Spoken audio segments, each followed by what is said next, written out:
প্রশংসা সেই মহান রব্বুল আলামিনের জন্য, যার অশেষ কৃপায় তার একটি গুরুত্বপূর্ণ ফরজকে পালনার্থে আমরা জুমাবারে মসজিদে সমবেত হতে পেরেছি। সেই মহান রব্বুল আলামিনের দরবারে শুকরিয়া জ্ঞাপন করি, আলহামদুলিল্লাহ। সেই মহান রব্বুল আলামিনের শুকরিয়া জ্ঞাপন করি যিনি আমাদেরকে পরিশুদ্ধ বিশ্বাসের একজন মুসলিম হওয়া তৌফিক দান করেছেন, আলহামদুলিল্লাহ। সেই মহান রব্বুল আলামিনের শুকরিয়া জ্ঞাপন করি যিনি আমাদেরকে বিদআতবিহীন সমাজ এবং সালাত কায়েমের তৌফিক দান করেছেন, আলহামদুলিল্লাহ। সেই মহান রব্বুল আলামিনের শুকরিয়া জ্ঞাপন করি যিনি আমাদেরকে সালাফদের কর্মপন্থা, সালাফদের বিশ্বাস সম্পর্কে জানার তৌফিক দান করেছেন, আলহামদুলিল্লাহ। অথবা জনাব রাসূল সাইয়্যিদুল মুরসালিন খাতামুন নবিয়্যিন আশরাফুল আম্বিয়া ওয়াল মুরসালিন তার উপর অগণিত দরুদ ও সালাম বর্ষিত হোক। আল্লাহুম্মা সাল্লি আলাইহি আল্লাহুম্মা বারিক আলাইহি।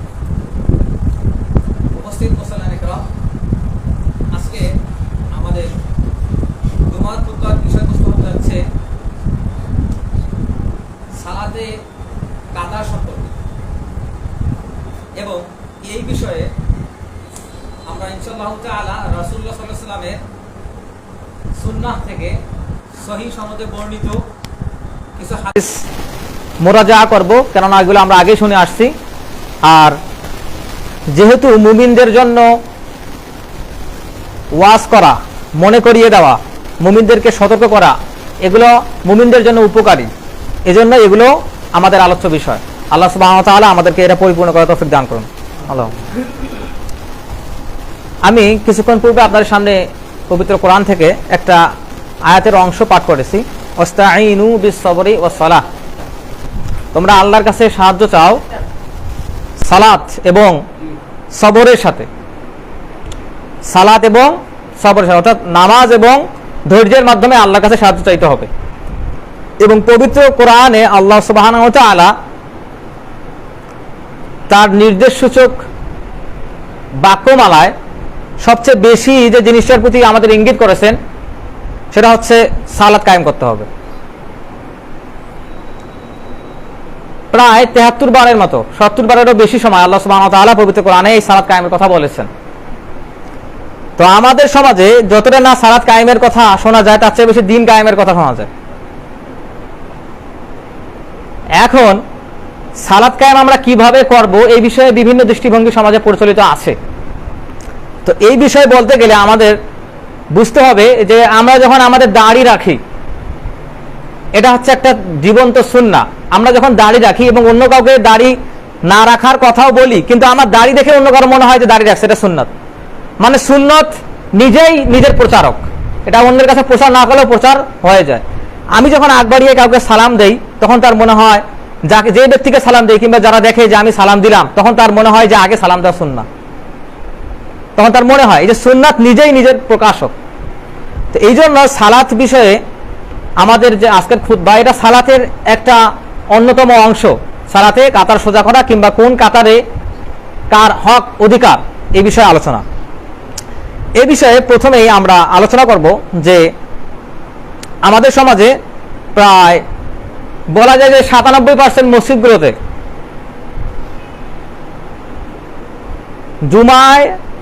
জুমার সালাতে কিংবা সাধারণ সালাতগুলোতে মেয়েদের উপস্থিতি 0%। এখন আমাদের দেখতে হবে যে আসলে রাসূলুল্লাহ সাল্লাল্লাহু আলাইহি ওয়াসাল্লামের যুগে এই পদ্ধতিটা কিরকম ছিল। আমরা যে একাই ছিল সালাত পড়তে আসছি, আমাদের বাসায় যে মা বোনেরা আছে তারা আসতে পারেন নাই, হয়তো ব্যবস্থা নেই, এই জন্য আসতে পারেন নাই। কিন্তু যদি ব্যবস্থা থাকতো এবং ব্যবস্থা আমরা না করি, তাহলে তারা কিভাবে আসবেন?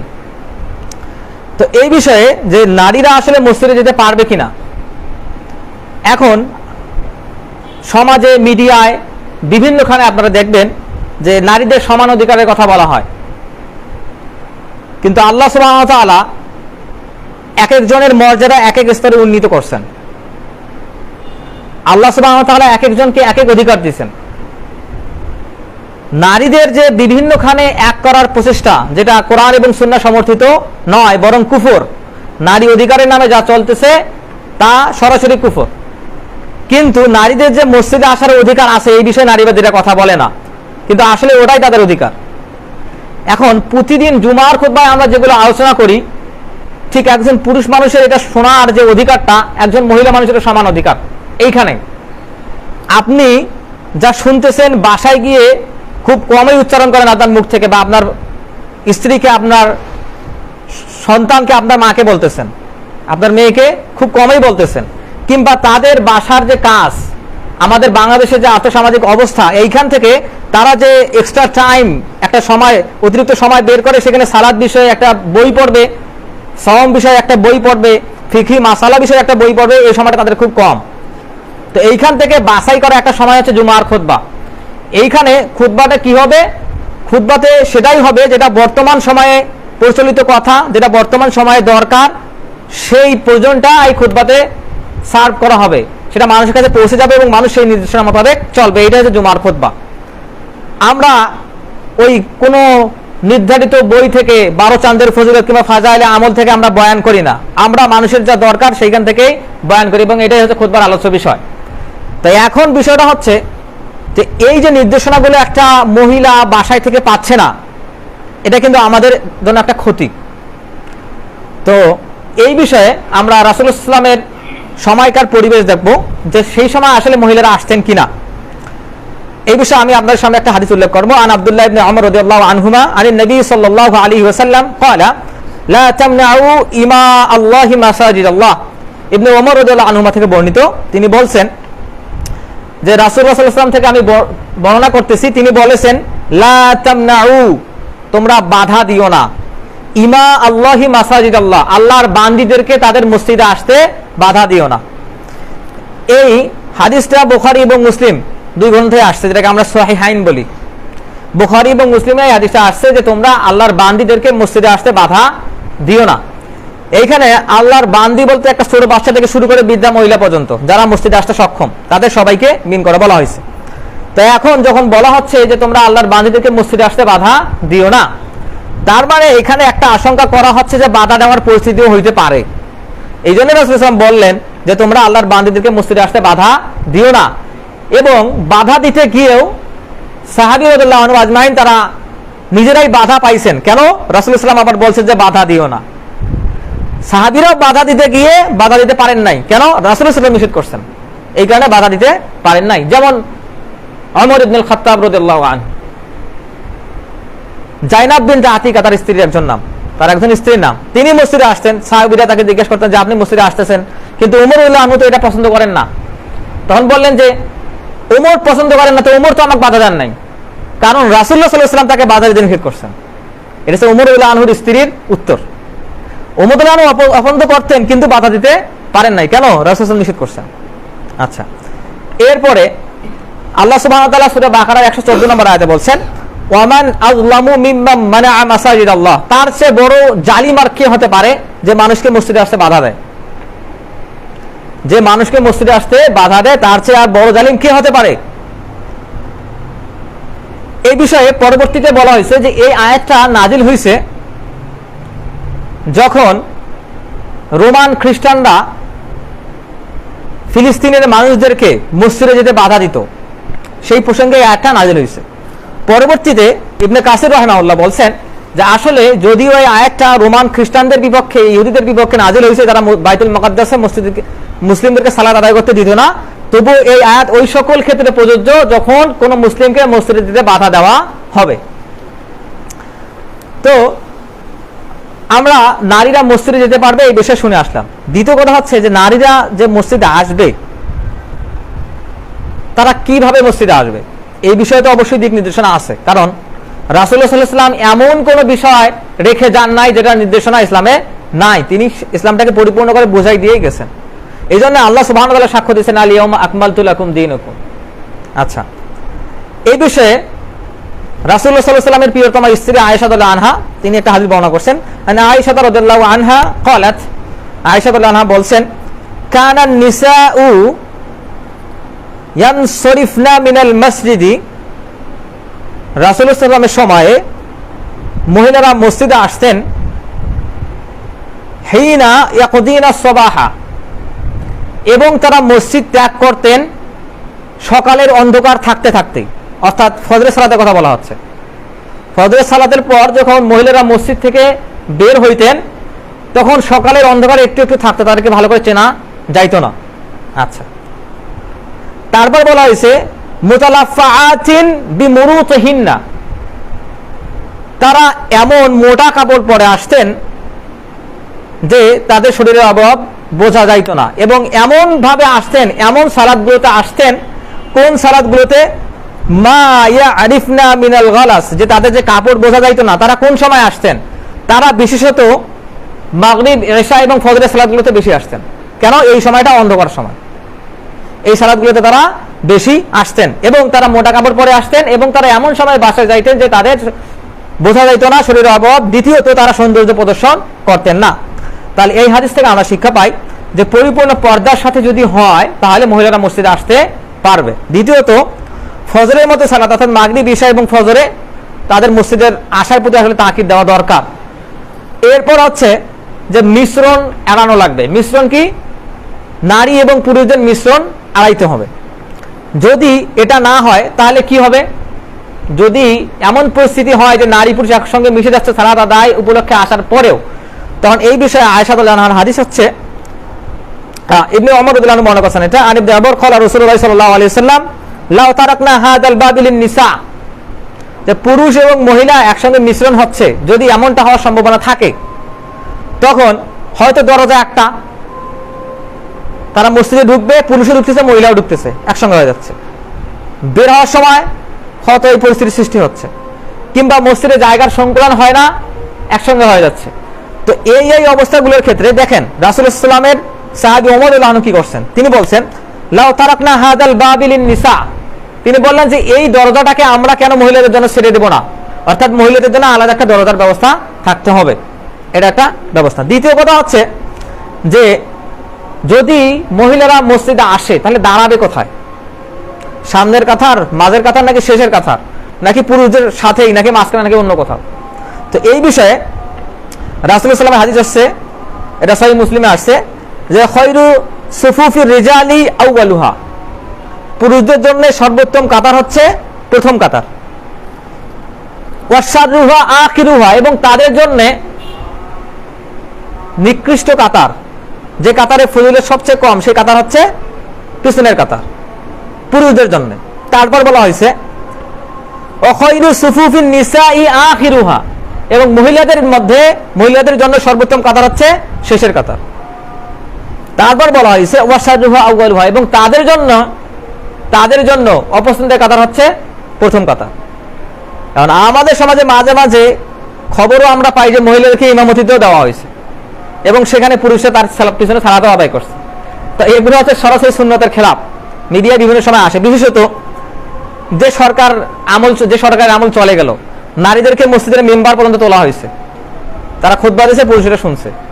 এমনকি যে ইমাম সাহেবের যে প্রশিক্ষণ, ট্রেনিং, সেই ট্রেনিংগুলো দিয়েছে হিন্দুরা খতিব, হ্যাঁ, এরা গিয়ে মুসল্লিদের, ইমামদের ট্রেনিং করাইছে যে কিভাবে সালাত পড়াইতে হবে।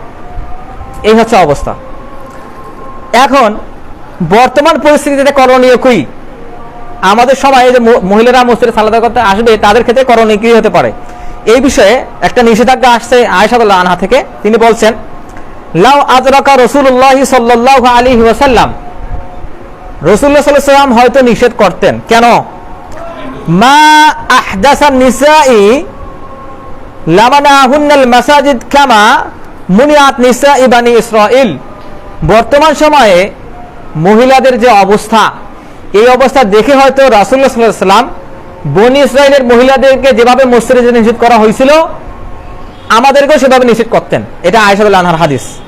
তাহলে বর্তমান সময় মানে আয়েশা রাদিয়াল্লাহু আনহা বর্ণনা করছেন যে বর্তমান যে পরিস্থিতি, এই পরিস্থিতিতে হয়তো রাসূলুল্লাহ সাল্লাল্লাহু আলাইহি ওয়াসাল্লাম আমাদেরকে নিষেধ করতেন, যেভাবে বনি ইসরাইলদের মহিলাদেরকে মসজিদে নিষেধ করা হয়েছিল। তো এই বিষয়ে এই হাদিস থেকে আমরা বুঝতে পারতেছি যে পর্দা এবং শালীনতার যদি হেরফের হয় তাহলে মসজিদে আসা অনুচিত। দ্বিতীয় কথা হচ্ছে সুগন্ধি ব্যবহার করা যাবে না।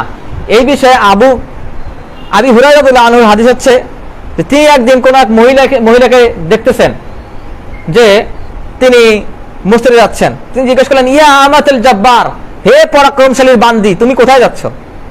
তখন মহিলা বলল, আমি মসজিদে যাচ্ছি। তখন জিজ্ঞেস করলেন তুমি তো সুগন্ধি মেখেছো, বলে হ্যাঁ আমি সুগন্ধি মেখেছি।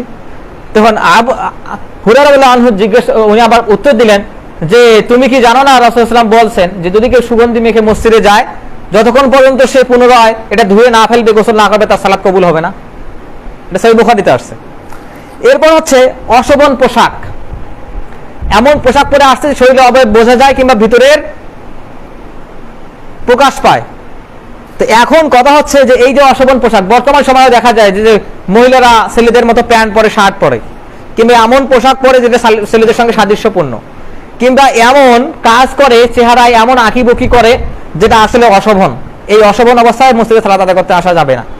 দ্বিতীয় কথা হচ্ছে যে মিশ্রণের প্রবণতা, যে নারী পুরুষ যেন একসঙ্গে মিশে না যায়। তো এই ক্ষেত্রে যা হইতে পারে সেটা হচ্ছে যে নারীদের যদি মসজিদে সালাত আদায়ের ব্যবস্থা করা যায় তবে সেটা কিভাবে করা যেতে পারে। আমরা দেখলাম যে রাসূলুল্লাহ সাল্লাল্লাহু আলাইহি ওয়াসাল্লামের যুগে যে নারীরা শেষের কাতারে সালাত আদায় করতেন এবং পুরুষরা প্রথম কাতারে।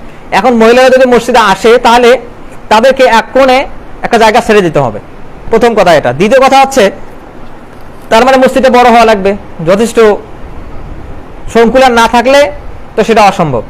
দ্বিতীয় কথা হচ্ছে যে হয়তো মসজিদের বাইরে, যেমন আমাদের পাশের একটা রুম আছে, এই রুমে তাদেরকে পর্দার সাথে ঢোকা এবং বের হওয়ার একটা জায়গা করে তাদের সেখানে সালাত আদায় করার ব্যবস্থা করা যেতে পারে এবং প্রজেক্টরে তাদের সেখানে দেখানোর ব্যবস্থা করা যেতে পারে।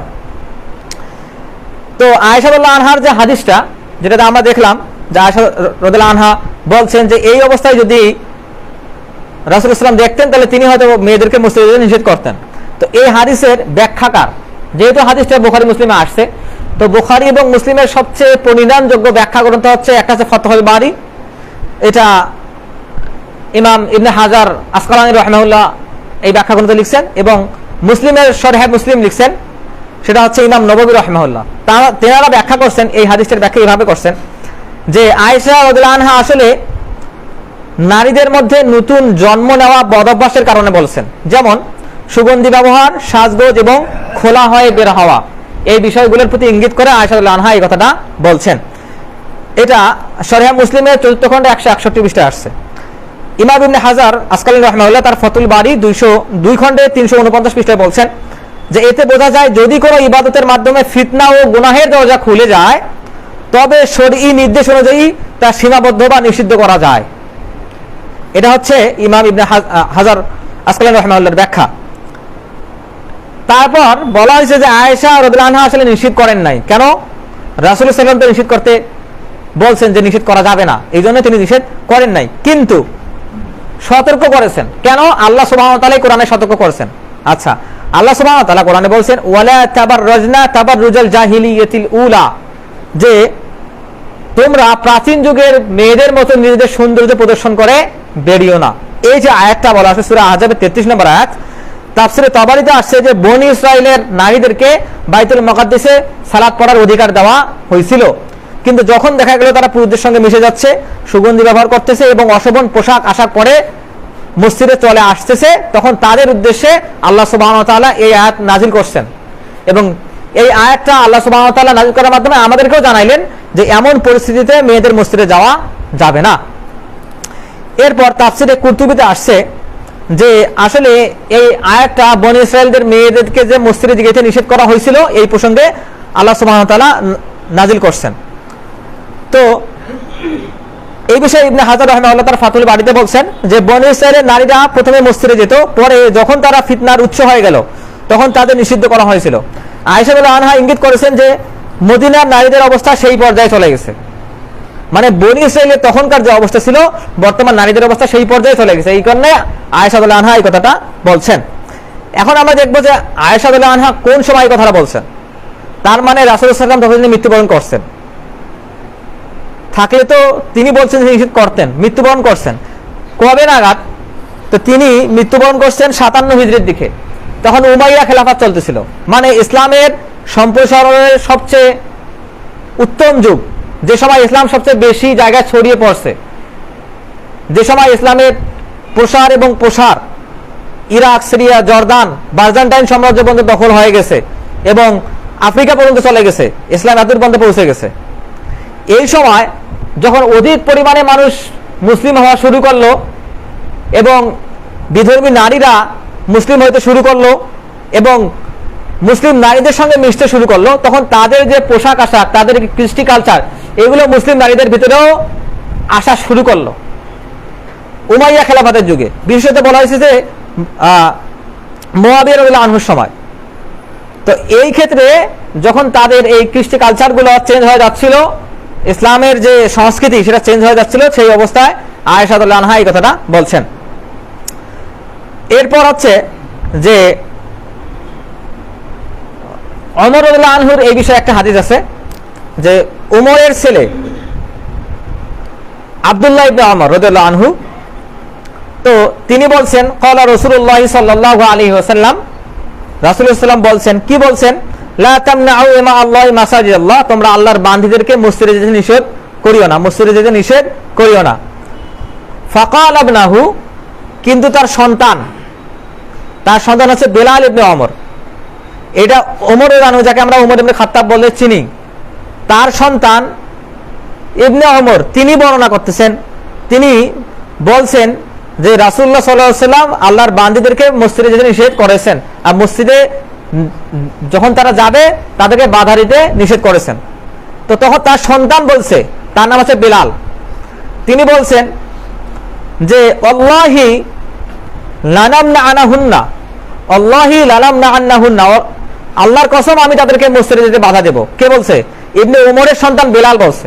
এই কথা যখন বলছে, ফাআকবালা আলাইহি ইবনে ওমর ফাসাব্বাহু সাব্বান মা সামি'তু সাব্বাহু মিসলা কাত্তান, তখন ইবনে ওমর রাদিয়াল্লাহু আনহু এত পরিমাণ রাগ হইছেন এবং এত কঠোর ভাষায় তাকে বিশুদ্ধার করার পর বলছেন, ওয়াকালা, এবং বলছেন, আকুলু ক্বালা রাসূলুল্লাহ সাল্লাল্লাহু আলাইহি ওয়াসাল্লাম ওয়া তাকাউলু আল্লাহি লানামনা আন্নাহুন্না, আমি বলতেছি রাসূলুল্লাহ সাল্লাল্লাহু আলাইহি ওয়াসাল্লাম যাইতে নিষেধ করছেন, আর তুমি বলতেছো যে আমি যাইতে দেব না। ইবনে ওমর তার সন্তানকে বলতেছেন যে আমি বলতেছি রাসূলুল্লাহ সাল্লাল্লাহু আলাইহি ওয়াসাল্লাম এটা করতে নিষেধ করছেন, আর তুমি বলতেছো আমি যাইতে দেব না, তুমি এই সাহস কোথায় পাও? তার মানে এই হাদিস থেকে আমরা বুঝতেছি যে পর্দার যদি ব্যবস্থা থাকে, এবং এটা আসলেই করা উচিত। আমরা এই খুতবা শোনার মাধ্যমে যেভাবে উপকৃত হচ্ছি বিভিন্ন বিষয়ে, মহিলাদেরকেও সেই পরিমাণে উপকৃত করা উচিত। তাতে কি হবে? তাতে তাদের স্বামী ভক্তি বৃদ্ধি পাবে, সেটা আপনাদের লাভ, আমাদের লাভ। দ্বিতীয় কথা হচ্ছে তারা যে বাচ্চাদেরকে মানুষ করবে, সেক্ষেত্রে তারা গুরুত্বপূর্ণ দিক নির্দেশনাগুলো এখানেই পাবে। বাচ্চারা পুরুষদের লক্ষ্য নিয়ে বড় হয়, কিন্তু বাচ্চাদের মানুষ করে কে? মায়েরাই তো মানুষ করে। তারা মায়েদের অভ্যাস, তারা মায়েদের খাসলা, তারা মায়েদের কৃষ্টি, এগুলো মায়ের কাছ থেকেই পায়।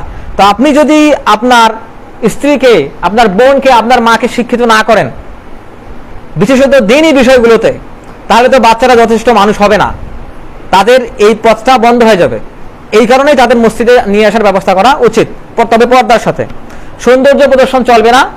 দ্বিতীয় কথা হচ্ছে সুগন্ধি ব্যবহার করা যাবে না, এবং মসজিদে ঢোকা এবং বের হওয়ার আলাদা একটা ব্যবস্থা থাকতে হবে।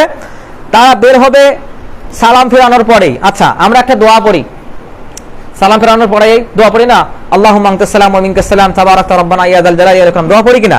তারপর লা ইলাহা ইল্লাল্লাহু ওয়াহদাহু লা শারীকা লাহুল মুলকু ওয়া লাহুল হামদু ওয়া আলা কুল্লি শাইইন কাদির, আল্লাহুম্মা লা মানি আলিমা আতাইতা ওয়া লা মু'তি লিমা মানআতা ওয়া লা ইয়ানফাউ যাল জাদ্দি মিনকাল জাদ, এই যে দোয়াটা পড়ি, তো যখন আসসালামু আলাইকুম ওয়া রাহমাতুল্লাহ শেষ হয়ে গেল, আল্লাহু আকবার, আস্তাগফিরুল্লাহ, আল্লাহুম্মা আনতাস সালাম ওয়া মিনকাস সালাম তাবারাকতা রব্বানা ইয়া যাল জালালি ওয়াল ইকরাম, লা ইলাহা ইল্লাল্লাহু ওয়াহদাহু লা শারীকা লাহুল মুলকু ওয়া লাহুল হামদু ওয়া আলা কুল্লি শাইইন কাদির, এই এতদূর পড়া পর্যন্ত রাসূলুল্লাহ সাল্লাল্লাহু আলাইহি ওয়াসাল্লাম সালাত শেষ করে পিছনে ফিরতেন না।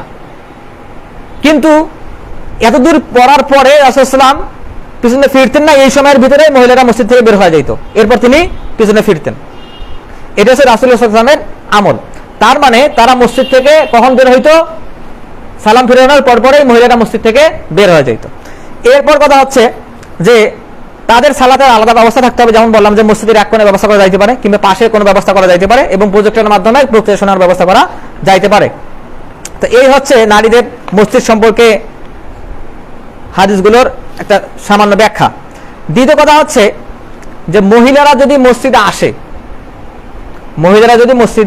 আসে, তাহলে মহিলাদের সঙ্গে কারা আসবে? বাচ্চারা আসবে কিনা? আচ্ছা, এখন মহিলাদের সঙ্গে যদি বাচ্চারা আসে, সেক্ষেত্রে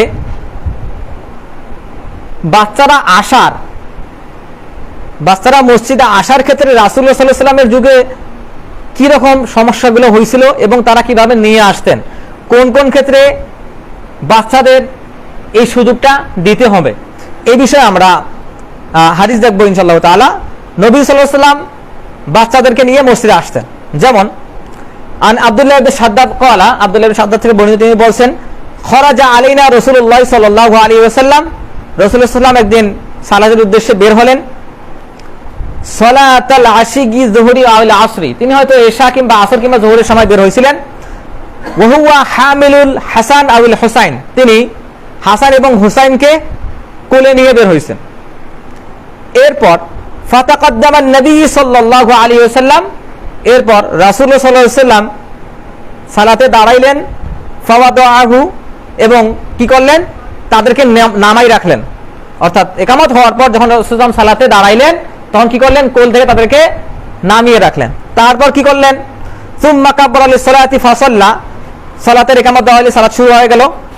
ফাসাজাদা বাইনা যহরানি সালাতি সাজদাতান আতালাহা, সালাতের সিজদাতে গিয়ে কি হলো, রাসূলুল্লাহ সাল্লাল্লাহু আলাইহি ওয়াসাল্লাম লম্বা সিজদা করতেছেন, উঠতেছেন না। যখন লম্বা সিজদা করতেছেন, কি সালাতি সাজদাতান আতালাহা, তিনি লম্বা সিজদা করতেছেন, তখন সাহাবীদের কি হলো, সাহাবীদের মনে একটা আশঙ্কা দেখা দিল, আসলে কি ব্যাপার, রাসূলুল্লাহ সাল্লাল্লাহু আলাইহি ওয়াসাল্লাম তো এত দীর্ঘ সময় সিজদা করেন না।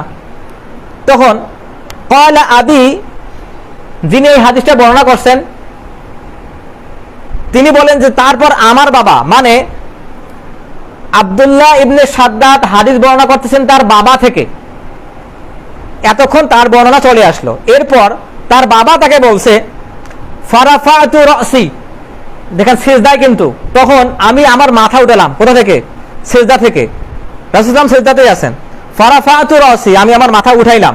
তারপর কি হলো, ওয়াইদা সাবিয়্যু আলা যাহরি রাসূলুল্লাহ সাল্লাল্লাহু আলাইহি ওয়াসাল্লাম, আমি দেখলাম রাসূলুল্লাহ সাল্লাল্লাহু আলাইহি ওয়াসাল্লামের কাঁধের উপর হাসান হোসেন বসে আছে। তারপর কি হলো, সাল্লাল্লাহু আলাইহি ওয়াসাল্লাম ওয়া হুয়া সাজিদুন, এবং তিনি সিজদারত অবস্থায় আছেন। ফারাজাতু ইলা সুজুদি, তারপর আমি আবার সিজদায় চলে গেলাম। তিনি মাথা উঠে দেখলেন যে রাসূলুল্লাহ এত দীর্ঘ সময় সিজদা কেন করতেছেন, তখন দেখলেন যে তার কাঁধে হাসান হোসেন বসে আছে, তখন তিনি আবার তার সিজদায় ফিরে গেলেন। এরপর বলেন ফালাম্মা কদা রাসূলুল্লাহ সাল্লাল্লাহু আলাইহি ওয়াসাল্লাম সালাহ, যখন রাসূলুল্লাহ সাল্লাল্লাহু আলাইহি ওয়াসাল্লাম সালাত শেষ করলেন, ক্বালান নাস, মানুষেরা বলল ইয়া রাসূলুল্লাহ, হে আল্লাহর রাসূল, ইন্নাকা সাজাদতা বাইনা যহরানি সালাতিকা সাজদাতান আতালাতাহা হাত্তা, আপনি সালাতে এত দীর্ঘ সময় সিজদা করছেন, হাত্তা ওয়ানান্না আন্নাহু ক্বাদ হাদাথা আমরুন, আমরা ধারণা করলাম যে আপনার হয়তো কিছু হয়ে গেছে। সাহাবীরা তাকে জিজ্ঞেস করলেন আও আন্নাহু ইউহা, অথবা আপনার উপর ওহী নাযিল হচ্ছে, এটা সাহাবীরা ধারণা করলেন। তারপর কি হলো, ক্বালা, তিনি বললেন কুল্লু যালিকা লাম ইয়াকুন ওয়ালাকিন্নাবনি আও তাহালানি ফাকারিহতুন, যে তোমরা জানো না যে আমার নাতি, আমার সন্তানেরা, এখানে বলা হয়েছে নাতিদেরকে সন্তান বলা যায়, তা আমার সন্তানেরা আমার কাঁধের উপর উঠলো, আমি চাচ্ছিলাম না যে আমি তাদেরকে ডিস্টার্ব করি, তাদেরকে বাধা দেয়, আমি এটা চাচ্ছিলাম না। উজ্জিলাহু হাত্তা ইয়াকদি হাজাতাহু, আমি তাদেরকে এই সময়ে কষ্ট দিতে চাই না, বাধা দিতে চাই নাই, এটা আমি হাজত হিসেবেই নিছি, এই জন্য আমি দীর্ঘ সময় সিজদা করছি। এটা সুনান নাসাইতে আসছে 1141 নম্বর হাদিস। তার মানে এই হাদিস থেকে আমরা বুঝলাম যে বাচ্চাদের মসজিদে নিয়ে আসা যাবে এবং আসতে হবে। এটা কেন, তারবিয়াত, শিক্ষা দেওয়ার জন্য, চর্চা করার জন্য, যারা সালাতে নিয়মিত আসে, এবং তাদেরকে যে মসজিদে নিয়ে আসতে বলা হয়েছে, সালাতে নির্দেশ দিতে বলা হয়েছে, কিভাবে নির্দেশ দিবেন, নিয়ে এসে না দেখালে তো সে সালাত শিখবে না। দ্বিতীয় কথা হচ্ছে যে বাচ্চারা সালাতে বিলম্ব করালে, এই যে রাসূলুল্লাহ সাল্লামের কাঁধে উঠে কি বিলম্ব করা হইল না, লম্বা সময় সিজদা করলেন, তখন কি হলো, সাহাবীরা মনে দেখেন, সাহাবী তিনি বলছেন যে আমি সিজদা থেকে উঠে দেখলাম যে হাসান হোসেন তার কাঁধে, এবং আমি আবার সিজদাতে ফিরে গেলাম, এবং রাসূলুল্লাহ সাল্লাল্লাহু আলাইহি ওয়াসাল্লাম পরে সেটা ব্যাখ্যা করে বললেন। তার মানে এখান থেকে বলা যাচ্ছে যে তাদেরকে নিজের সাথে সালাতে নেওয়া যাবে। দ্বিতীয় কথা হচ্ছে সালাতের খুশু, মানে সালাতের মনোযোগ, গভীর মনোযোগ, যেটা আল্লাহর কাছে সালাতের কবুলিয়ত বাড়িয়ে দেয়। যার সালাতের খুশু যত বেশি, মনোযোগ যত বেশি, নিরবিচ্ছিন্ন মনোযোগ যত বেশি, তার সালাতের কবুল হওয়ার পরিমাণ, তার সালাতের কবুলিয়তের পরিমাণ তত বেশি। তো এখানে এই হাদিস থেকে আমরা বুঝতে পারি যে সালাতে খুশু খুশু থাকার অর্থ তাদেরকে মসজিদে নিয়ে আসা নয় এবং তাদের সাথে বিরূপ হওয়া নয়। তারপর তাহলে তাদের সালাতে খুশু খুশু এবং তাদের সঙ্গে যে দয়া পরশ ব্যবহার করতে হবে, এটার মাঝে সমন্বয় করতে হবে। কেন, এটা আমি একটু আপনাদের বলি। আপনারা মেডিটেশন শব্দটা শুনছেন? মেডিটেশন মানে হচ্ছে ধ্যান। হ্যাঁ, গুড। মেডিটেশন মানে হচ্ছে ধ্যান। ধ্যান মানুষ কখন করে? আচ্ছা, বর্তমান পীরেরা কিংবা যারা হাজির নাজিরে বিশ্বাসী কিংবা বাতিনি জ্ঞানে বিশ্বাসী, তারা দাবি করে যে রাসূলুল্লাহ সাল্লাল্লাহু আলাইহি ওয়াসাল্লাম হেরা গুহায় ধ্যানমগ্ন ছিলেন, তা আমরা ধ্যানমগ্ন থাকবো। কিন্তু ওরা কি বলে, কিন্তু আসলে সুন্নতটা কি, যে তিনি সমাজ নিয়ে চিন্তিত ছিলেন। পরবর্তী যখন ওহী নাজিল হয়, তিনি তখন কি আর হেরা গুহায় ফিরে গেছেন, আবার ধ্যানমগ্ন ছিলেন? কখনো যান নাই। তো রাসূলুল্লাহ সাল্লাল্লাহু আলাইহি ওয়াসাল্লামের নবুয়ত উপস্থিত, আপনারা আর কিসের ধ্যান করেন? মানে তাদের কাছে শরীয়ত এখনো মানে পরিপূর্ণ না, এই জন্য ওরা এখনো ধ্যান করে। তো তারা আবার ইহুদি খ্রিস্টানেরা, তারা তো সালাত পড়ে না এখন। ইহুদি খ্রিস্টানদের সালাত এখন শুধুমাত্র রুকুর মধ্যে সীমাবদ্ধ। তারা এই গির্জায় যাবে, গিয়ে এরকম করি হাঁটুটা নিচু করে একটু ওই যে যীশু খ্রিস্টের যে ছবিটা ঝোলানো আছে ক্রুশবিদ্ধ অবস্থায়, সেটার প্রতি একটু রুকু করার মতো একটু নুয়ে একটু সম্মান দেখে বের হয়ে যায়, এতটুকু পর্যন্ত। তারপর কি করে, ওই চার্চের যে প্রধান থাকে, পাদ্রী থাকে, তাকে কিছু টাকা বকশিশ দিয়ে চলে যায়, এতটুকু পর্যন্ত। এটাই তারা এখন কি করে, মনে তো শান্তি দরকার। এখন আলা বিযিক্রিল্লাহি তাতমাইন্নুল কুলুব, যে আল্লাহর জিকির ছাড়া তো মনে শান্তি আসবে না। এটা আল্লাহ সুবহানাহু ওয়া তাআলাই বলছেন, সালাত, সাওম, হজ, যাকাত এগুলো ছাড়া তো মনে শান্তি আসবে না। তখন তারা কি করে, মেডিটেশন করে। দুনিয়াতে শান্তি দরকার, মেডিটেশন করে, যদিও বেশ শয়তানি। তা আমাদের জন্য সর্বোচ্চ চোখ বন্ধ করে একটা বিশেষ স্টাইলে পদ্মাসন যেটাকে বলা হয়, ওই বসে তারা মেডিটেশন করে। কিন্তু মেডিটেশন কি চোখ বন্ধ করে হয় নাকি? আচ্ছা, মেডিটেশন কেমনে করতে হয়? সালাতে আমরা মেডিটেশন করি কেমনে? চোখ খোলা রেখে। আচ্ছা, চোখ বন্ধ করে কি মেডিটেশন হয়? চোখ বন্ধ করলে তো দুনিয়া আপনার কাছে অনুপস্থিত, আপনি তো ওখানে মনোযোগী না, তখন ওইখানে তো আপনার মনোযোগ থাকবে। কিন্তু আমরা যখন সালাতে দাঁড়াই, চিন্তা করেন, চোখ খোলা রেখে সর্বোচ্চ মনোযোগ আমরা ওখানে দেই। কেন? কান্নাকা তারাহু ফাইল্লাম তাকুন তারাহু ফাইন্নাহু ইয়ারাক, যেন আমি আল্লাহকে দেখতেছি, অথবা আমি তো আল্লাহকে দেখতে পাই না, আল্লাহ আমাকে দেখতেছেন। সর্বোচ্চ মনোযোগ আমরা সালাতেই দেই। তো এখন বাচ্চাদের ক্ষেত্রে সেই খুশু খুশু এবং এই সামাজিকতার মধ্যে আমাদের সমন্বয় করতে হবে। দ্বিতীয় কথা হচ্ছে যে রাসূলুল্লাহ সাল্লাল্লাহু আলাইহি ওয়াসাল্লাম নাতনিকে নিয়ে গেছেন, আমরা তো আর রাসূলুল্লাহ সাল্লাল্লাহু আলাইহি ওয়াসাল্লামের চেয়ে আল্লাহকে বেশি ভালোবাসি না, বা তার চেয়ে বেশি দিনদার হতে পারবো না। এবং এই অবস্থা যদি আমরা চলে যাই, তার মানে আমরা দিন থেকে বাড়ি চলে গেছি। তারপর কথা হচ্ছে যে নাতনিকে সালাতে নিয়ে আসা, এটা তো নাতি গেল, হাসান হোসেন, তার নাতনি ছিলেন, নাতনির নাম হচ্ছে উমামা। নাম শুনেন আপনারা? উমামা ইবনে আসের কন্যা। এই বিষয়ে হাদিস আসছে বুখারী এবং মুসলিমে আসছে হাদিসটা। আন আবি কতাদা আল আনসারী, একজন আনসারী সাহাবী আবু কতাদা, তিনি বর্ণনা করছেন, ক্বালা আরাআইতুন নবী, তিনি বলছেন আমি রাসূলুল্লাহ সাল্লাল্লাহু আলাইহি ওয়াসাল্লামকে দেখেছি, ইয়াউম্মুন নাস, তিনি মানুষদের ইমামতি করেছেন, ওয়া উমামাতু বিনত আবিল আস, উমামা বিনতে আবিল আসকে সাথে নিয়ে সালাতের ইমামতি করছেন, তাকে কাঁধে নিয়ে সালাতে আসছেন এবং সালাতের ইমামতি করছেন। এরপর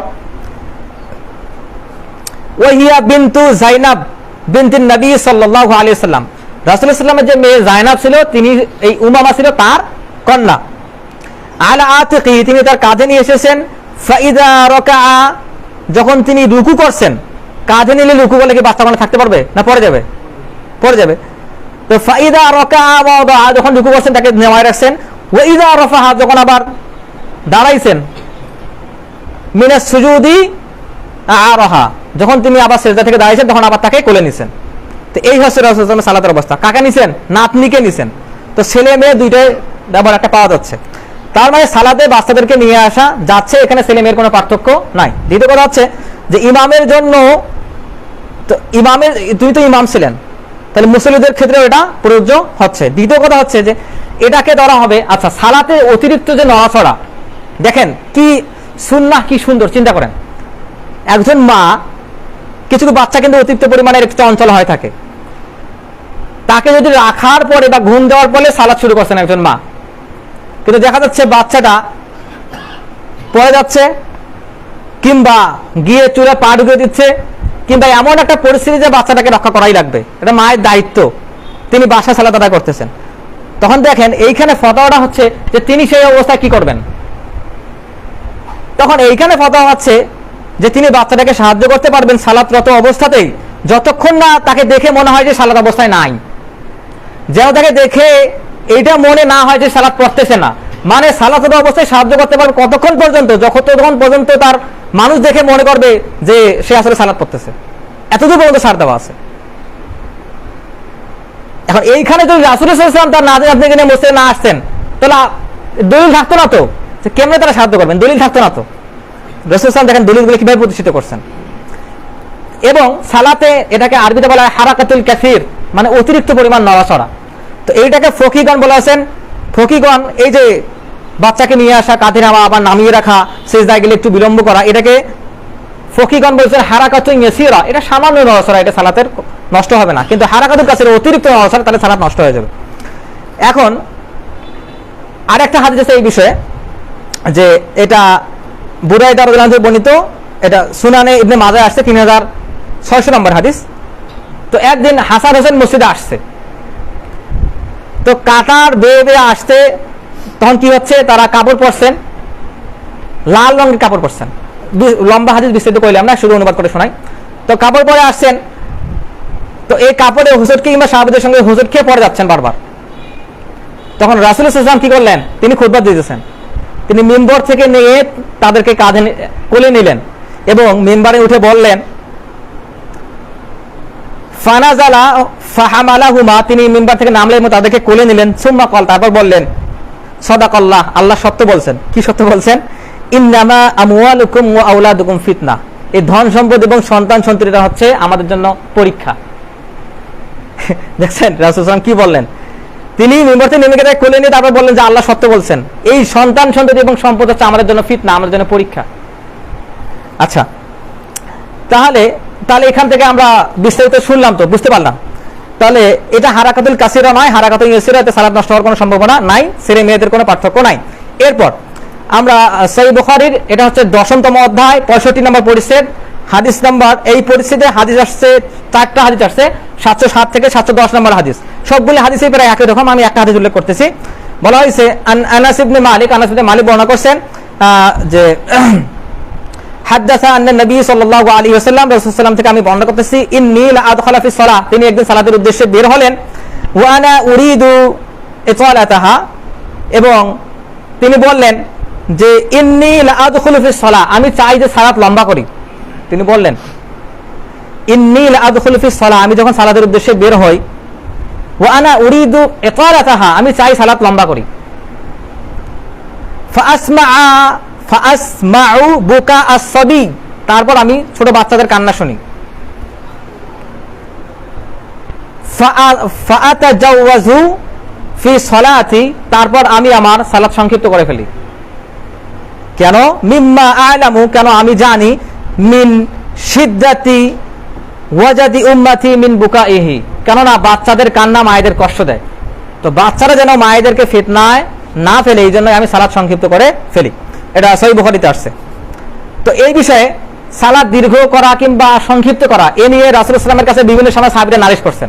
আপনাদেরকে একটা নালিশ শোনাই, যে এটা একদিন সাহাবীর নাম হচ্ছে আবু মাসউদ, তিনি একদিন সালাতে দাঁড়াইছেন, ইকামত দেওয়া হয়েছে, পাশে একজন লোক উঠে করে বাড়িতে পানি নিয়ে যাচ্ছে।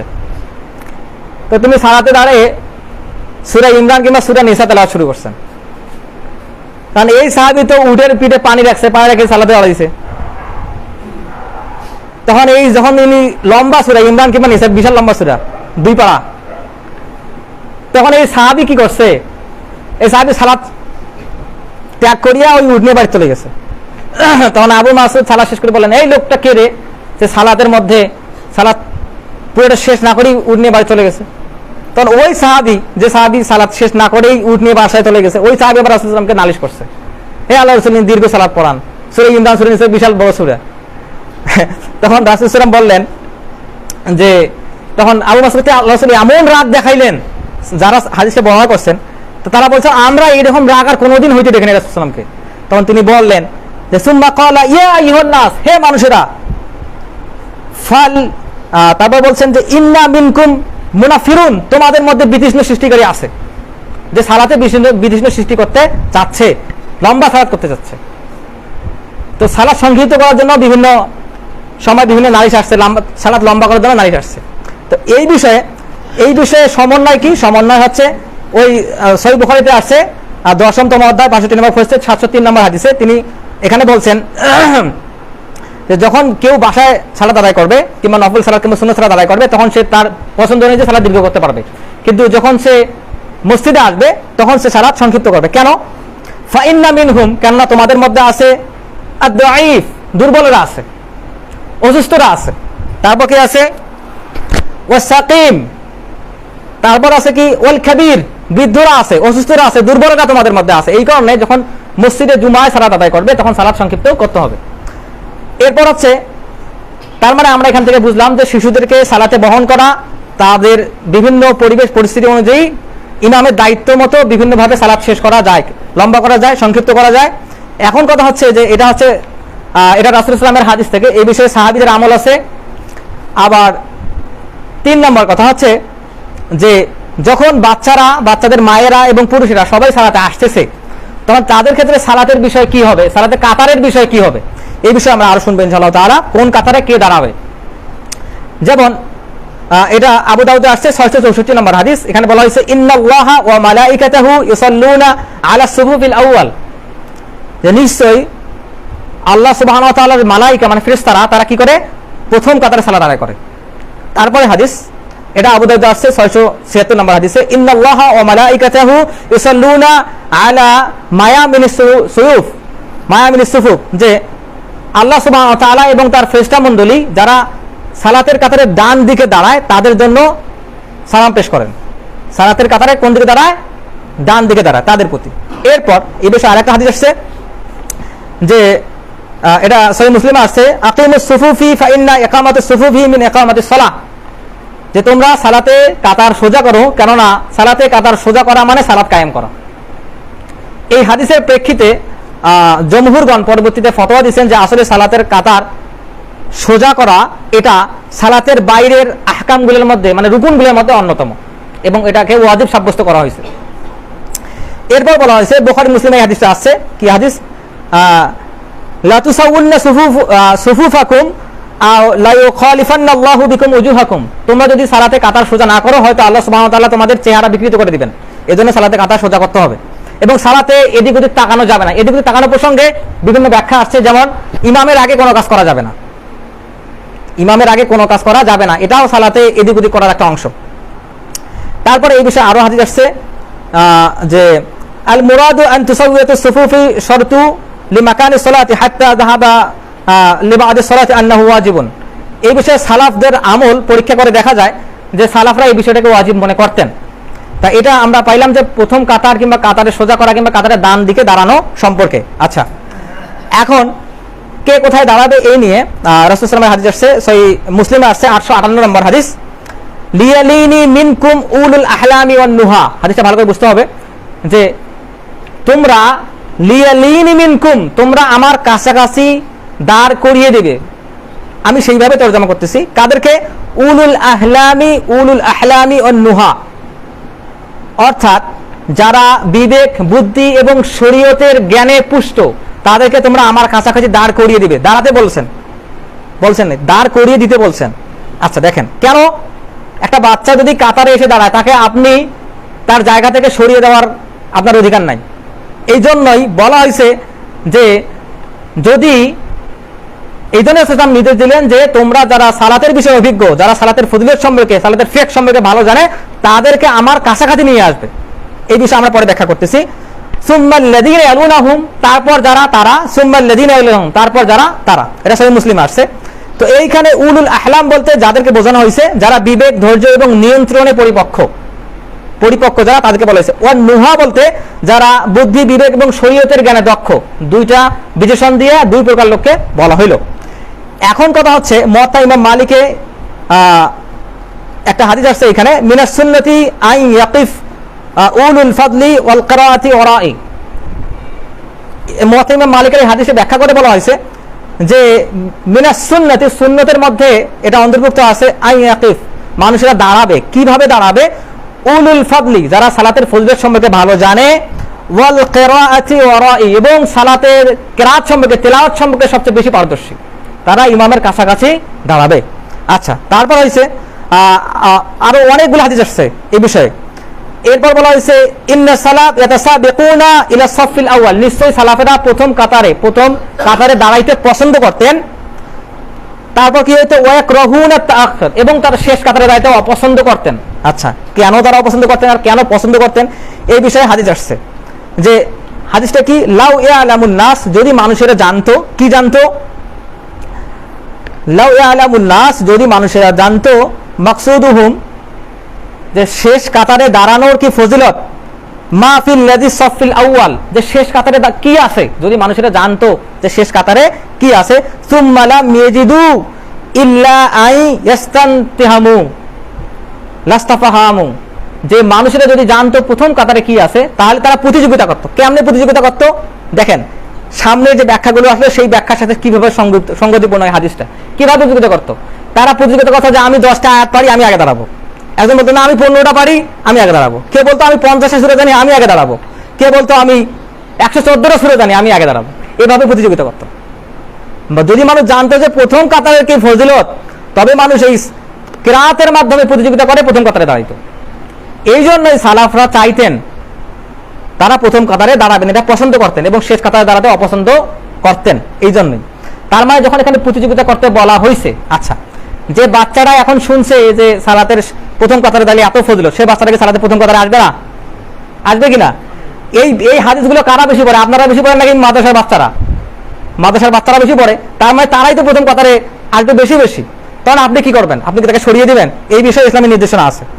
আচ্ছা, এখন এই বিষয়ে নির্দেশনা যেভাবে আসছে আমি হাদিসগুলো শোনাই, তারপর এটা বলতেছি।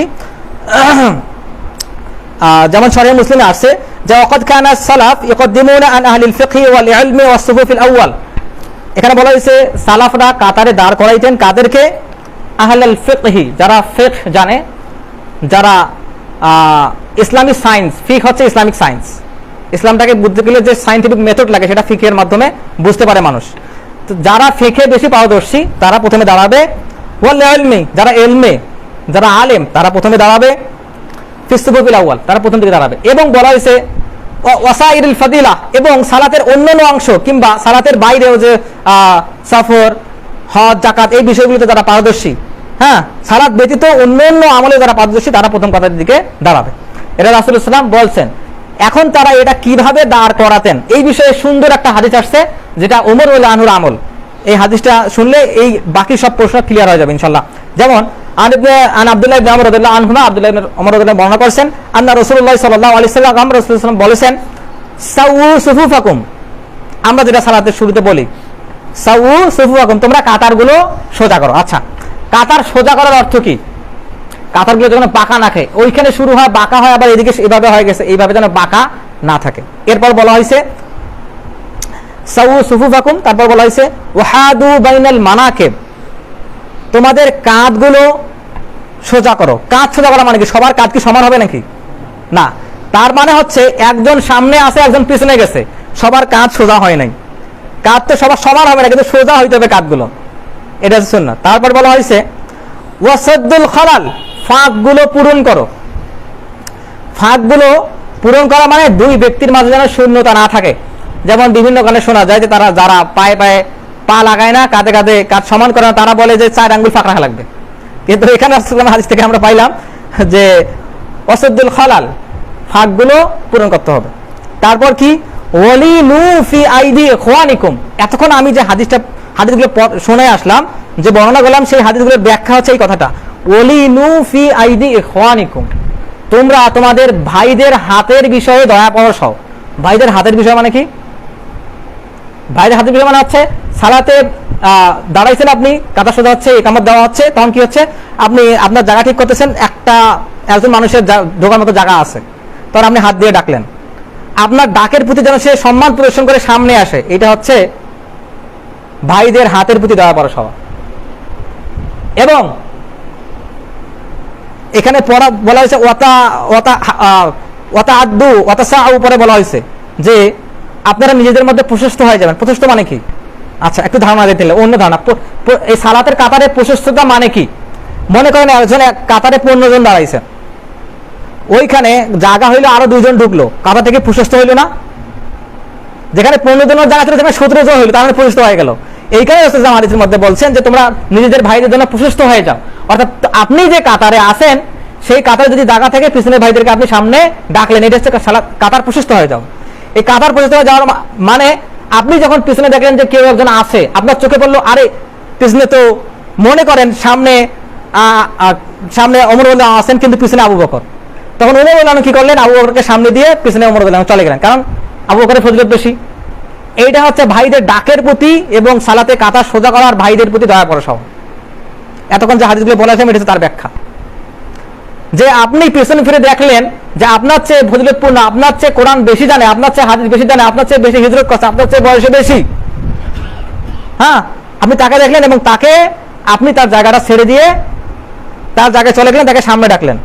তো এই যে সে ডাকতেছে, বিনয় বশত তাকে বাধা না দিয়ে আসলে সামনের কাতারে আসা উচিত। এইটা হচ্ছে ওলিনু ফি আইদি ইখওয়ানিকুম, এটা হচ্ছে এর ব্যাখ্যা।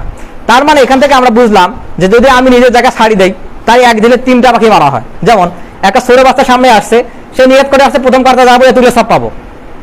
আচ্ছা, আর আপনি বা আমি আসছি সালাতে আসছি, তখন সে মনে করলো ওস্তাদ তো পিছনে, আমি সামনে নিয়ে আসি, সে কিন্তু প্রথম কাতারে দাঁড়ানো সব পাইছে। দেখেন, সে যখন আমাকে কাতারটা ছাড়ি দিল, তখন কি হলো, সে ওই কাতার ছাড়ি দেওয়া বা সামনের কাতারে ফজিলতপূর্ণ মানুষকে নিয়ে আসা এই হাদিসটা পালন করলো, তার মানে ওরাও সব পাইলো। দ্বিতীয় কথা, কোনো ভাইকে ভালো কাজে সহায়তা করার সমপরিমাণ সব পাওয়া যায়, তার মানে আমি সামনে এসে যতটুকু সব পাইলাম, সে আবার ওইটা সবটাও পাইলো, এক ঢিলে 3 পাখি। তো এটা হচ্ছে আমাদের ভিতরে এইভাবে সমন্বয় করতে হবে। আচ্ছা, এখন এই পরবর্তীতে এই আরো লম্বা হাদিস আছে, আমি পুরোটা না বললাম, যতটুকু দরকার ততটুকু বললাম। এরপরে যে কাতারের হকদারকে, এই পিছনের আলোচনা থেকে যদিও এটা পরিষ্কার, তবু আমি সালাফদের কিছু কল আপনাদের সঙ্গে শেয়ার করি, সালাফরা এই বিষয়ে কি বলতেন। যেমন এই বিষয়ে হাদিস আছে বুখারী মুসলিমে, যে ইযা কামা আহাদুকুম, যখন তোমাদের মধ্যে কেউ দাঁড়াবে, ইলা সালাতি, সালাতে, ফালা ইউকিমান্না রাজুলান, তোমাদের মধ্যে কোন লোক, যে কোনো লোক, আমভাবে সবাইকে এখানে বলা হয়েছে, কাউকে খাস ভাবে বলা হয়নি, মিন মাজলিসি, কোন মজলিসে, সালাতে হোক বা যে কোনো মজলিসে, সুম্মা ইয়াজলিসু ফিহি, কাউকে যদি তুলে দেওয়া হয় এবং সেখানে বসে যায়, ওয়ালাকিন তাফাসসাহু ওয়াতাওয়াসসাউ, কিছুক্ষণ আগে যেটা বললাম যে সালাত কাতার প্রশস্ত করা, তখন তাদের উদ্দেশ্যে তোমরা তোমাদের সালাতের কাতার প্রশস্ত করবে এবং কাউকে উঠে দেওয়া যাবে না। মানে কি, তাকে সামনে নিয়ে আসতে হবে। যদি প্রথম কাতারে বান্দা চায় যে তাকে আমি সামনে নিয়ে আসি, তবে সেটা সম্ভব, কাউকে উঠিয়ে দেওয়া যাবে না। দ্বিতীয় কাতার, এই অধিকার সংরক্ষণ কে করছেন? আল্লাহ সুবহানাহু ওয়া তাআলা সংরক্ষণ করছেন। কেন? রাসূল সাল্লাল্লাহু আলাইহি ওয়াসাল্লাম হাদিসের মধ্যে বলছেন যে ইদা সাবাকা সাবিয়ু ইলা মাকানি, যদি কোনো সন্তান, কোনো শিশু, কোনো মানুষ যদি সালাতের প্রথম কাতারে দাঁড়ায় এবং সেই কাতার থেকে কোনো প্রয়োজনে বাইরে যায়, সেই জায়গা থেকে কোনো প্রয়োজনে বাইরে যায়, তবে ফিরে আসে, তার ওই কাতারে অধিকার আছে, যেখানে যে জায়গাটা সে সেরে গেছে। পিছনের কেউ আসে সেই জায়গাটা দখল করবে, সেই অধিকার নাই, তার ওইখানে অগ্রাধিকার দেওয়া হবে, যে তার আগে এই কাতারটা ছিল। দেখেন ইনসাফ কিভাবে, ইসলাম মানে ইনসাফ, এখানে কারো প্রতি জুলুম করা হয়নি, এটা হচ্ছে ইনসাফ। তো এই বিষয়ে অনেকগুলো কল আমি নিয়ে আসছি, এতগুলো ব্যাখ্যা করলে অনেক সময় লাগবে। তো এরপরে হচ্ছে যে তাহলে আমরা কিভাবে সমন্বয় করলাম, বাচ্চাদের বোঝাতে হবে যে এটা আসলে বিজ্ঞ লোকদের জন্য উত্তম, তোমরা পিছনে গেলেই ভালো হয়, এভাবে বোঝাইতে হবে, সমন্বয় করতে হবে। তারপর কি, তারা যেন নিজেকে মানিয়ে নিয়ে জায়গা ছেড়ে দেয়, এটা শরীয়তের হুকুম। তাদেরকে হাদিস স্মরণ করিয়ে দেওয়া যে এটাই উত্তম, এভাবে সমন্বয় করতে হবে। তারপর কি, তাদেরকে বোঝানো যে সে সওয়াব পেয়ে গেছে, তো সে যখন মনে করবে যে আমি সওয়াব পেয়ে গেছি, তখন তো সে সামনে কাঁচা ছাড়ি দিতে অসুবিধা বোধ করবে না। এখন এটা হচ্ছে প্রথম কাতার। তাহলে আমরা এর আগে শুনে আসছি প্রথম কাতারে পুরুষ, তারপরের কাতারে তারা যাদের চেয়ে একটু কম ফজিলতপূর্ণ, তারপরে তারা, শেষের কাতারে কি দাঁড়াবে? মহিলারা দাঁড়াবে। এখন কথা হচ্ছে যে মেয়ে বাচ্চারা পুরুষদের সঙ্গে দাঁড়াইতে পারবে কিনা, কারণ পুরুষ এবং নারী দুজনের তো পার্থক্য, হ্যাঁ, আল্লাহ সুবহানাহু ওয়া তাআলা তো পার্থক্য করেই দিয়েছেন। তো এখানে কথা হচ্ছে যে যদি কোনো পুরুষ মসজিদে সালাত আদায় করতে আসে, তার বাচ্চাকে নিয়ে আসবে, যেমন রাসূল সাল্লাল্লাহু আলাইহি ওয়াসাল্লাম তার নাতি এবং নাতনি সবাইকে নিয়ে আসছেন। এখন সে যদি আসে, সে কোথায় দাঁড়াবে, কিভাবে দাঁড়াবে, এই বিষয়ে মুসলিম একটা হাদিস আসছে যে ওয়াফিহি আন্নাস সাবিয়া, যদি সেখানে কোনো সবি মানে সন্তান থাকে, সন্তান বলতে আসা কোরআনের একটা নিয়মের কথা বলি। আল্লাহ সুবহানাহু ওয়া তাআলা পবিত্র কোরআনে যেখানে নাসের কথা বলছেন, যেখানে মানুষের কথা বলছেন, যেখানে ইমানদারদের কথা বলছেন, নারী পুরুষ সবাইকে উল্লেখ করে বলছেন কিনা, নাকি মহিলাদের আলাদা করে বলছেন? সবাইকে একসঙ্গেই বলছেন। তো কোরআন এবং সুন্নায় যে নাসগুলো আসবে, যে মতনগুলো আসবে, সেখানে যখন পুরুষদের উল্লেখ করা বলা হবে তখন আসলে নারীদেরকে সেখানে উল্লেখ করা হচ্ছে। এটা হচ্ছে একটা মূলনীতি। তো এখানে বলা হয়েছে ওয়াফিহি আন্নাস সাবিয়া ইযা সাল্লু মাআল জামাআ, যদি কোনো শিশু, কোনো সন্তান জামাতে থাকে, ইয়াসফুনা মাআহুম, তখন সে তাদের সঙ্গে কাতারে দাঁড়াবে। যদি মায়ের সঙ্গে থাকে, মায়ের সঙ্গে কাতারে দাঁড়াবে, যদি বাবার সঙ্গে থাকে, বাবার সঙ্গে কাতারে দাঁড়াবে। আচ্ছা, এই বিষয়ে এটার ব্যাখ্যা আছে, এই হাদিসের ব্যাখ্যা আছে ওয়াজমাউ আন্নাস সাবিয়া ইযা কামা ফিস সাফি মা'আর রিজালি আন্নাহু জায়েজ। জমহুরদের থেকে এটা প্রায় ইজমা হয়ে গেছে, যদি কোনো সন্তান মসজিদে সালাতে আসে এবং কাতারে দাঁড়ায় তবে এটা জায়েজ। এটা ব্যাখ্যা আসছে, এটা ইবনে হাজম রাহিমাহুল্লাহর কথায় আসছে। এরপর বলা হয়েছে ব্যতিক্রম কোনটা, ওয়া ইন কানাত ইমরাতু বালিগাতান, যদি দেখেন ইমরা এখানে বলা হয়েছে, ইমরাতুন মানে কি মহিলা, আর সবি মানে কি সন্তান। দেখেন এখানে শব্দটা পাল্টে গেছে যে ওয়া ইন কানাত ইমরাআ, যদি কোনো মহিলা বালিগাতান, বালেগ হওয়ার পরে তো মহিলা হয়েছে, ফাসাল্লাত ফিস সাফ, সে যদি পুরুষদের সঙ্গে একই কাতারে সালাত আদায় করে থাকে তাহলে কি হবে, ফাসাদা সাফফির রিজাল, তখন পুরুষদের কাতার নষ্ট হয়ে যাবে। অর্থাৎ বালেগ হওয়ার পর কোনো কন্যা সন্তান যদি পুরুষদের কাতারে সালাত আদায় করে তাহলে সালাত নষ্ট হয়ে যাবে তার আগ পর্যন্ত। এখন এইখানে যে দলিলটা আসলো যে বালেগ হওয়ার পরে, এখন বালেগ হওয়ার সীমারেখাটা কতদূর পর্যন্ত? বালেগ হওয়ার সীমারেখাটা, বালেগ হওয়ার বিভিন্ন সীমারেখা আছে। তো এইখান থেকে এই হাদিস থেকে, যেমন এই হাদিস থেকে ইমাম নববী এবং ইবনে আবিদিন রাহিমাহুল্লাহ তারা ওই হাদিসটাকে নিয়ে আসছেন প্রথমেই। কোন হাদিসটা? বালেগ হওয়ার বিভিন্ন নির্দেশনা আছে, ওটা বাদ, কিন্তু আল্লাহ রাসূল তারা একটা হাদিস নিয়ে আসছেন। এই হাদিসটার ব্যাখ্যা কি, মুরু আওলাদাকুম বিসসালাতি ওয়া হুম আবনাউ সাব'i সিনিন, বাচ্চারা যখন 7 বছর বয়স্ক হবে তখন তাদেরকে সালাতের তাকিদ করতে হবে, সালাতের প্রতি তাদেরকে আগ্রহ জন্মাইতে হবে, তাদের চর্চা করার জন্য তাদেরকে বলতে হবে। ওয়াদরিবুহুম আলাইহা ওয়া হুম আবনাউ আশার, যখন তাদের বয়স 10 হবে এবং সালাত পড়বে না তখন তাদেরকে মারতে হবে, শাসন করতে হবে। এখন এই যে এখানে বলা হলো যে 7 বছর বয়স পর্যন্ত তারবিয়ত দিতে হবে, প্রশিক্ষণ দিতে হবে সালাতের, এইখান থেকে বালেগ হওয়ার বিভিন্ন নির্দেশনা আছে, বিভিন্ন সাইন আছে, বিভিন্ন চিহ্ন আছে। তো ওগুলো ছাড়াই যখন বালেগ হওয়ার ক্ষেত্রে সালাতের কাতারে কেটে বলা হচ্ছে, তখন এই হাদিসটা প্রথমে নিয়ে আসা হয়েছে যে 7 বছর বয়স পর্যন্ত কোনো মেয়ে যদি বাবার পাশে, দাদার পাশে, নানার পাশে, মামার পাশে, চাচার পাশে দাঁড়ায় তাতে কোনো অসুবিধা নাই, এবং এটা জায়েজ জমহুর কিংবা ওলামাদের ইজমা মতে। এখন যখন এটা জায়েজ হয়ে যাচ্ছে তখন তো এখানে অসুবিধা হওয়ার প্রশ্ন আসে না। দ্বিতীয় কথা হচ্ছে রাসূলুল্লাহ সাল্লাল্লাহু আলাইহি ওয়াসাল্লাম নিয়ে আসছেন, হ্যাঁ। তো এখন যখন এটা জায়েজ হয়ে যাচ্ছে তখন বালেগ হওয়ার পরে, মেয়ে বাচ্চা বালেগ হওয়ার পরে তখন সিস্টেমটা পাল্টে যাচ্ছে। আর আপনারা যদি খেয়াল করেন বর্তমান সময়ের বাচ্চারা, একটা 7 বছরের কোনো বাচ্চা কি আসলে বাবার সঙ্গে মসজিদে আসতে কান্না করবে? মনে হয় না, মনে হয় না। তাহলে এখনকার 7 বছরের বাচ্চারা যে পরিমাণ অ্যাডভান্স, মনে হয় না তারা বাবার সঙ্গে মসজিদে সালাত আদায় করতে কান্নাকাটি করবে। তারা মায়ের সঙ্গে যাবে, মসজিদে আসবে না, বাসায় মায়ের সঙ্গে সালাত আদায় করবে। হতে পারে 2, 3, 4 বছর, 4 বছরের বাচ্চারা তো এখন অ্যাডভান্স, হ্যাঁ, তারা মসজিদে আসতে চাইবে না। তো সেই ক্ষেত্রে 7 বছর পর্যন্ত বালেগা হওয়ার তো অনেক, কখনো 9 হবে, কখনো 13 হবে, কখনো 15 হবে, বিভিন্ন বয়স আছে, বিভিন্ন সিমটমের উপর নির্ভর করে। কিন্তু এই হাদিসটা উল্লেখ করার পর তারা 7 উপর সাব্যস্ত করছেন যে 7 হলে তাদেরকে আলাদা করে দেওয়া উত্তম। তারপরে কথা যে 7 হয়ে গেছে এবং অনেক বাচ্চা মসজিদে আসছে, সেই ক্ষেত্রে আপনি কি করবেন? সেই ক্ষেত্রে যদি এটা নিয়ম করা যায় তবে ফিকহি দৃষ্টিকোণ থেকে জায়েজ হতে পারে। কোনটা? পুরুষরা আগে দাঁড়াবে, তারপরে কাতারে পুরুষ, তারপরে কাতারে যদ্দুর মধ্যে পুরুষে দাঁড়াতে পারে দাঁড়াবে। দ্বিতীয়, তারপরের কাতারে যারা বাচ্চা আছে, যারা সালাত বসে, তাদেরকে ওই কাতারে দাঁড় করানো যেতে পারে, এবং তারের পরে যদি মহিলারা ওই মসজিদে সালাত আদায় করে তারপর তাদেরকে দাঁড়ানো যেতে পারে। ফিকহি দৃষ্টিকোণ থেকে এটা সঠিক হতে পারে। কিন্তু হাদিসে যদি সে কাতারে এসে দাঁড়ায়, 7 বছরের কম বয়স হয়, তবে সেটা হকদার, এটা করতে হবে। তো এই বিষয়ে আমরা এতক্ষণ আলোচনা থেকে যেটা বুঝলাম তাকে সংক্ষিপ্ত করি, যে বাচ্চারা মসজিদে আসবে এটা প্রমাণিত, রাসূলুল্লাহ সাল্লাল্লাহু আলাইহি ওয়াসাল্লাম তার আমলের মাধ্যমে এটা প্রমাণ দেখাইছেন। দ্বিতীয় কথা হচ্ছে যে বাচ্চা ক্ষেত্রে ছেলে মেয়ে যাই হোক না কেন তাদের কোনো সমস্যা নাই, 3 নম্বর হচ্ছে যে পবিত্র কোরআন সাধারণ অর্থে পুরুষ এবং মহিলা সবাইকে যেহেতু বোঝাইছেন, সুতরাং এই হাদিস এবং কোরআনের আয়াতগুলো থেকে এটা স্পষ্ট যে সবারই অনুমতি আছে। দ্বিতীয় কথা হচ্ছে যে মেয়ে যদি অভিভাবকের সাথে আসে বাবার সঙ্গে, তাহলে বালেগ না হওয়া পর্যন্ত দাঁড়াতে পারবে, ছেলে যদি আসে দাঁড়াতে পারবে, এবং যদি বাচ্চার মা আসে তার সঙ্গে, তাহলে বাচ্চার মায়ের সঙ্গে দাঁড়াতে পারবে, কোনো অসুবিধা নাই। এবং রাসূলুল্লাহ সাল্লাল্লাহু আলাইহি ওয়াসাল্লাম বাচ্চারা যদি সালাতে কান্না করতেন তখন সালাত কি করতেন? সংক্ষিপ্ত করে ফেলতেন। এটা সহিহ বুখারীতে আসছে হাদিসটা।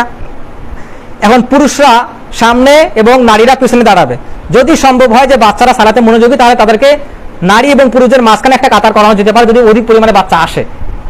তাহলে তারপরে আমরা দেখলাম যে সালাতে মহিলাদের সালাতের অবস্থা যেমন থাকবে, কিংবা সালাতে যদি বৃদ্ধরা থাকে, সালাতে যদি অসুস্থরা থাকে, তাহলে সেই অনুযায়ী সালাত ইমাম সাহেবের মন মতো সালাত সংক্ষিপ্ত কিংবা দীর্ঘ করতে পারেন। এটা হচ্ছে জুমা, এটা হচ্ছে জামাতে সালাতের ক্ষেত্রে, বাইরে সালাতের ক্ষেত্রে নয়। এরপর হচ্ছে যে পুরুষ অভিভাবকদের সাথে যদি মেয়েরা থাকে তাহলে সালাত নষ্ট হবে না ইনশাআল্লাহ তাআলা। এরপর হচ্ছে যদি ব্যতিক্রম ঘটে, আচ্ছা এখানে একটা কথা বলে নেই যে কোন প্রকারের বাচ্চাদের মসজিদে নিয়ে আসা যাবে না। আচ্ছা এই ক্ষেত্রে যদি ব্যাখ্যা করতে চাই তাহলে প্রথমে বলতে হবে যে মসজিদে কারা আসবে কিংবা সালাত কাদের জন্য নাই। 3 প্রকার লোকের জন্য সালাত নাই। কোন কোন প্রকার লোক? যারা পাগল, তারা সালাত নাই।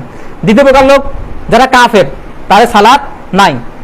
তাহলে এই যে কাফের এবং পাগল মুশরিক, তারা কি সালাত পড়তে আসে? সালাত পড়তে আসে না, তার মানে তার মসজিদে আসবে না, কাতারে দাঁড়াবে না। তারপরে কথা হচ্ছে যদি এমন বাচ্চা হয়, যদি এমন বাচ্চা হয় যার প্রস্রাব পায়খানা নিয়ন্ত্রিত নয়, যদি এমন বাচ্চা হয় যার প্রস্রাব পায়খানা নিয়ন্ত্রিত নয়, তবে সেই বাচ্চাকে নিয়ে আসার ক্ষেত্রে সতর্কতা অবলম্বন করতে হবে।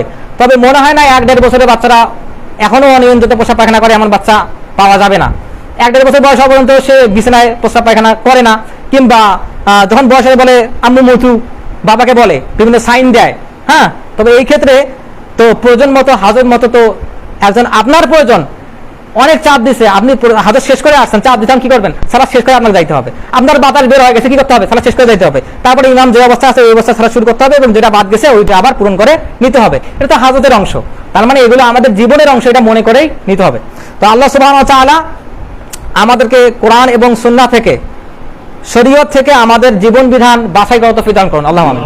আল্লাহ সুবহানাহু ওয়া তাআলা আমাদেরকে ফিকহ বোঝার এবং রাসূলুল্লাহ সাল্লাল্লাহু আলাইহি ওয়াসাল্লামের সুন্নাত বোঝার মতো তৌফিক দান করুন, আল্লাহুম্মা আমিন। আল্লাহ সুবহানাহু ওয়া তাআলা আমাদের হৃদয়কে প্রশস্ত করে দিন, আল্লাহুম্মা আমিন। আল্লাহ সুবহানাহু ওয়া তাআলা আমাদেরকে পরিশুদ্ধ বিশ্বাসের মুমিন হওয়ার তৌফিক দান করুন, আল্লাহুম্মা আমিন।